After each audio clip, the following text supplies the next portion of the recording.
जी अस्सलाम वालेकुम। बेटा आज हम टॉर्क के टॉपिक को डिस्कस करेंगे।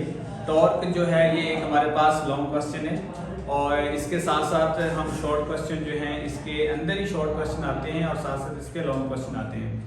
तो ये बहुत ही इम्पोर्टेंट टॉपिक है बिकॉज इस about short question and about a long question.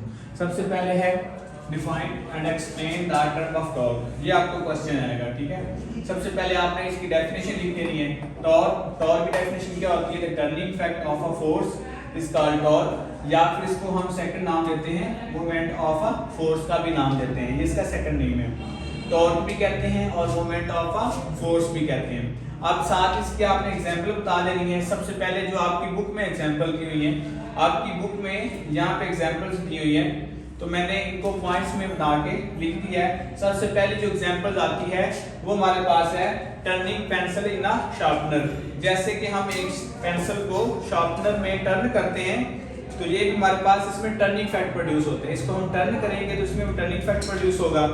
इसी तरह से turning stop hook of water, जो वाटर का स्टॉप हुक होता है, ये स्टॉप हुक किसको कहते हैं? ये हमारे पास स्टॉप हुक है। जब हम इसको घुमाएंगे तो टर्निंग इफेक्ट प्रोड्यूस होगा, ठीक है।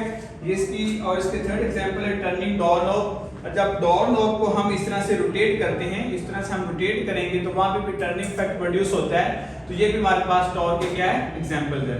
इसके साथ आगे हमारे पास आ जाते हैं इसके मैथमेटिकली। तो मैथमेटिकली में ये है कि टॉर्क को हम इस साइन से रिप्रेजेंट करते हैं, इसको हम टॉर्क का नाम देते हैं और ये एक ग्रीक वर्ड है। ग्रीक वर्ड मतलब क्या है? ये एक यूनानी ज़बान का लफ्ज है। इसको हम टॉर्क से रिप्रेजेंट करते हैं और टॉर्क को क्या होता है? Force multiply by moment arm. तो F हमारे पास फोर्स है और L हमारे पास क्या है? मोमेंट आर्म है। इसके साथ हमारे पास इसकी एक्सप्लेनेशन करेंगे by spanner. Explanation by spanner करेंगे तो आपने बताना है मुझे, आप मुतीन बेटा बताओ मुझे कि ये हमारे पास एक लॉन्ग स्पैनर है और एक ये हमारे पास एक शॉर्ट स्पैनर है। ये लॉन्ग स्पैनर है और ये हमारे पास क्या है? शॉर्ट है। अब तो आप शॉर्ट से इजीली नट खोलोगे या लॉन्ग से खोलोगे? लॉन्ग से आप नट जो है वो इजीली क्या करोगे? खोलोगे। लॉन्ग से क्यों खोलेंगे? क्योंकि लॉन्ग इसमें जो हमारे पास मोमेंट आर्म है ये हमारे पास क्या आ रही है? ज्यादा आ रही है। मतलब हमारे पास L जो है वो क्या आ रही है? ज्यादा आ रही है। तो ये हमारे पास एक्सप्लेनेशन होगी। जब हम इसके ऊपर फोर्स लगाएंगे तो यहाँ पे टर्निंग इफेक्ट प्रोड्यूस होगा, इधर भी टर्निंग इफेक्ट प्रोड्यूस होगा। तो ये हमारे पास इसकी एक्सप्लेनेशन होगी, एक्सप्लेनेशन बाय स्पैनर। इसको हम स्टार्ट करेंगे, आपकी बुक में बताता हूं मैं आपको। इसको हम स्टार्ट करेंगे स्पैनर, यहां से स्टार्ट करेंगे। A spanner having a long arm helps to do, यहाँ से लेकर यहाँ से एक्सप्लेनेशन आपकी स्टार्ट होगी और इसको हम यहाँ तक करेंगे, ठीक है। यहाँ से लेकर इसको हम यहाँ तक एंड होगा हमारा।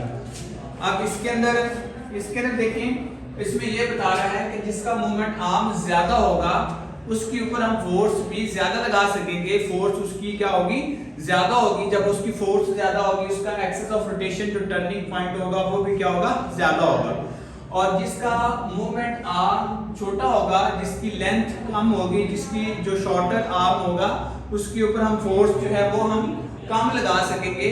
तो ये हमारे पास इसका टॉर्क जो है वो कम प्रोड्यूस होगा। इसके बाद आगे आता है axis of rotation. Axis of rotation क्या होता है? ऐसा एक्सिस जिसके ऊपर ये पूरा टॉर्क रोटेट करता है। अब देखिए जैसे मैं इसको फोर्स लगाऊंगा, फोर्स लगाने से ये हमारे पास इस तरह से रोटेट करेगा। तो ये इसका क्या है? एक्सिस ऑफ अ रोटेशन है। इसको हम कहते हैं एक्सिस ऑफ अ रोटेशन। इसको हम कहते हैं एक्सिस ऑफ अ रोटेशन। अब इसी तरह से ये भी इसका क्या है? एक्सिस ऑफ अ रोटेशन है। ये हमारे पास होता है एक्सिस ऑफ रोटेशन। ये मैंने इसकी डेफिनेशन लिखी है कि जिसके ऊपर हर पार्टिकल होते हैं वो अपने एक सेंटर से क्या करते हैं? मूव करते हैं। तो ये इसकी definition, the particle of a body move in a circle with the centre all line on the line, this line is called axis of a rotation of a body. इसको हम कहते हैं axis of rotation of a body कहते हैं। इसके बाद आता है line of action of a force. Line of action of a force का मतलब ये है कि जहां पे आप फोर्स लगा रहे हो, ठीक है। ये देखें, अब जैसे मैं यहाँ पे फोर्स लगाता हूँ तो यहाँ पे टर्निंग इफेक्ट प्रोड्यूस हो रहा है, तो यहाँ पे फोर्स अप्लाई कर रहा हूँ उस पॉइंट के ऊपर हम उसको कहते हैं line of action of a force. जैसे मैं यहाँ पे फोर्स लगा रहा हूँ तो ये हमारे पास क्या है, x line of action of force है। यहाँ पे फोर्स लगा रहा हूँ तो ये लाइन ऑफ एक्शन ऑफ क्या है, फोर्स है। तो ये हमारे पास एक मैंने डायग्राम बनाई है, इसके अंदर यहाँ पे ये जो हमारे पास एरिया है इसके ऊपर मैं क्या लगा रहा हूँ, फोर्स लगा रहा हूँ, और ये हमारे पास क्या है, एक्सिस ऑफ रोटेशन है। ठीक है, जहाँ पे टर्निंग फैक्टर प्रोड्यूस होता है वो एक्सिस ऑफ रोटेशन है। अब यहाँ से लेकर एक्सिस ऑफ रोटेशन से लेकर और ये फोर्स तक, एक्सिस ऑफ रोटेशन से लेकर और फोर्स तक जो डिस्प्लेसमेंट है इसको हम कहते हैं मोमेंट आर्म। ये इसका परपेंडिकुलर डिस्प्लेसमेंट है। परपेंडिकुलर डिस्प्लेसमेंट का मतलब क्या होता है कि वहां पे 90 का एंगल बनता है। परपेंडिकुलर डिस्प्लेसमेंट का मतलब क्या है, वहां पे 90 का एंगल बनता है। तो यहाँ पे भी हमारे पास 90 का एंगल बनेगा और यहाँ पे भी क्या बनेगा, 90 का एंगल बनेगा। तो इसको हम कहते हैं लाइन।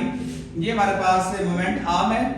तो मोमेंट आर्म क्या होता है, the perpendicular distance between the axis of rotation and the line of action of force is called moment arm. इसको कहते हैं मोमेंट आर्म और it is represented by L. इसको हम एल से क्या करते हैं, रिप्रेजेंट करते हैं। अब इसका लास्ट में यूनिट आता है, तो यूनिट आपको पता है फॉर्मूले से हम निकालते हैं। यूनिट किससे निकालते हैं, फॉर्मूले से निकालते हैं। तो फॉर्मूले में देखिए सबसे पहले आ रहा फोर्स।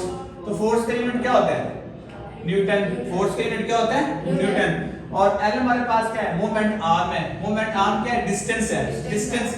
और डिस्टेंस का यूनिट क्या होता है, लेंथ। लेंथ को किसमें मेजर करते हैं, मीटर में। तो ये हमारे पास आ जाएगा मीटर, तो ये इसका हमारे पास यूनिट आ जाएगा न्यूटन मीटर आ जाएगा। तो ये था हमारे पास लॉन्ग क्वेश्चन। इस लॉन्ग क्वेश्चन के अंदर आपको जो बोर्ड में आ सकते हैं शॉर्ट क्वेश्चन, वो सबसे पहला शॉर्ट क्वेश्चन है, define the torque with example. Define torque with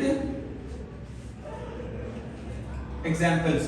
तो ये आपकी 3 एग्जांपल, सबसे पहले डेफिनेशन आ जाएगी, फिर इसकी 3 क्या आ जाएगी, एग्जांपल्स आ जाएंगे। इसके बाद आता है हमारे पास axis of rotation. Axis of rotation जो है हमारे पास ये आता है, define the axis of rotation. ये सिंपल डेफिनेशन आपने लिख देनी है। अगर आता है define the line of action of force, ये इसकी डेफिनेशन आ जाएगी। आगे आता है define the moment arm. Moment arm की ये हमारे पास इसकी क्या आ जाएगी, डेफिनेशन आ जाएगी। तो इसके अंदर 1 2 3 और 4, इस टॉपिक के अंदर 4 शॉर्ट क्वेश्चन है और एक हमारा लॉन्ग क्वेश्चन जो है वो कंप्लीट हुआ है। तो इसी तरह से अगर हम बोर्ड में विद हेडिंग्स विद डायग्राम, अगर हम बोर्ड में इसी तरह से लॉन्ग क्वेश्चन को अटेम्प्ट करते हैं तो इंशाल्लाह ये है कि आपको पूरे मार्क्स मिलते हैं। इसके अंदर हमारे शॉर्ट भी कंप्लीट हो गए और हमारे जो है वो लॉन्ग भी कंप्लीट हो गए। और आगे नेक्स्ट लेक्चर के अंदर हम इंशाल्लाह वो अगले टॉपिक के बाद डिस्कस करेंगे।